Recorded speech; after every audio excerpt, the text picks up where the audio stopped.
Terakhir kita telah melihat Tokorozawa yang menyelamatkan Riku dan Ehara dari para Yakuza.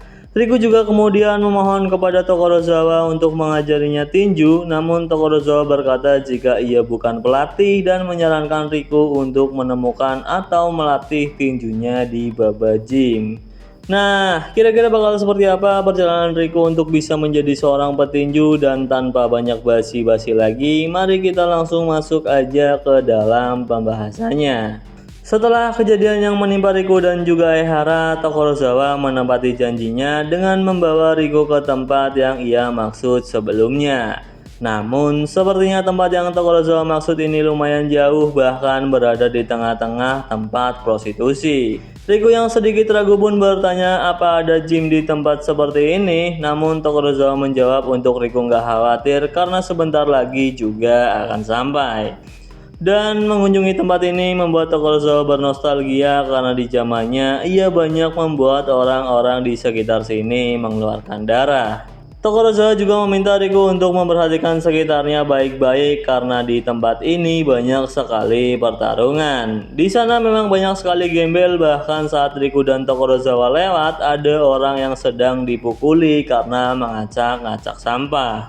Tapi Tokorozawa kemudian berkata kepada pria yang dipukuli tadi dan bahkan ia menyebut jika itu adalah pemilik gym yang bernama Baba. Baba yang mendengar panggilan itu dan menurutnya tidak asing di telinga pun bangun, bahkan ia langsung tahu jika itu adalah Tokorozawa dan menyebut jika Tokorozawa adalah sialan yang penuh bakat. Mereka bertiga pun pindah ke sebuah bangunan dan di sana memang ada sebuah tempat gym persis seperti apa yang Tokorozawa katakan. Bahkan di tempat itu ada poster Tokorozawa saat masih aktif menjadi petinju. Kita juga diberitahu jika Tokorozawa ini dulunya punya julukan King of the Rockies. Tapi saat itu ada seorang perempuan yang menikam Tokorozawa dan sepertinya itu menjadi akhir karirnya di dunia tinju. Bahkan Tokorozawa sendiri bilang jika perempuan itu menusuk sedikit ke kiri, ia udah pasti mati. Baba juga kemudian bertanya setelah 8 tahun berlalu apa niat Tokorozawa datang ke sini sebenarnya. Tokorozawa pun cuma tersenyum dan Riku memperkenalkan diri jika niatnya datang ke sini untuk menjadi lebih kuat. Baba yang melihat itu pun berkata di dalam hatinya jika Riku itu cuma anak yatim piatu. Ia juga bertanya apakah niat Riku datang ke sini untuk menjadi seorang petinju. Dan saat Riku menjawab jika itu benar, dengan cepat Baba menghantam Riku sambil berkata jika itu mustahil. Riku yang menerima pukulan Baba pun terpental. Bahkan setelah itu Baba masih berteriak jika udah banyak anak sepertinya yang datang ke sini. Tapi rata-rata hanya membuat Baba seperti ingin muntah. Bahkan jika Riku nggak punya bakat menjadi seorang petinju itu cuma mimpi.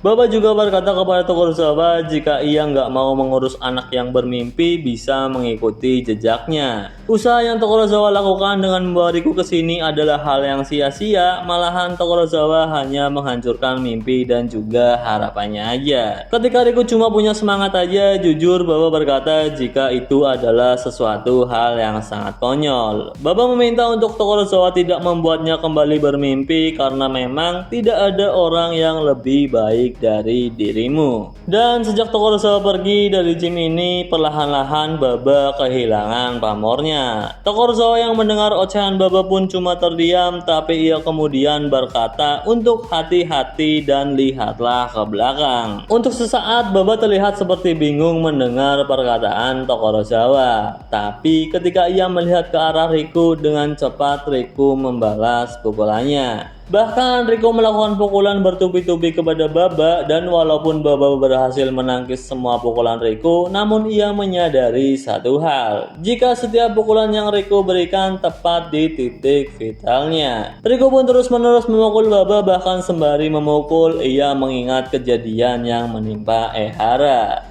Baba yang masih menerima pukulan Riku pun kemudian menghentikannya dan ia berkata jika Riku belum siap. tapi kau adalah anak pertama yang datang ke sini dengan membawa semua kekuatanmu. Untuk yang kedua kalinya Baba bertanya apa si Riku ini beneran ingin menjadi seorang petinju. Riku pun menjawab jika ia ingin tinju agar bisa menjadi lebih kuat dan bisa mengurus dirinya sendiri. Baba yang mendengar itu pun terlihat terkejut, bahkan ia bertanya kepada Tokorozawa siapa sebenarnya bocah ini. Ekspresi Riku menunjukkan seperti orang yang sudah pernah mati dan melihat neraka aja. Tokorozawa pun menjawab jika instingnya yang membuat dia membawa Riku ke sini. Selain itu, Tokorozawa berpikir Riku memang punya sedikit kesempatan, tapi ia merasa jika di Baba Gym inilah mungkin Riku bisa mendapatkan tali. Dan Tokorozawa berharap jika Baba bisa memberikan tali untuk Riku pergi ke puncak. Baba yang mendengar perkataan Tokorozawa pun cuma diam dan ia meminta Riku untuk melanjutkan pukulannya.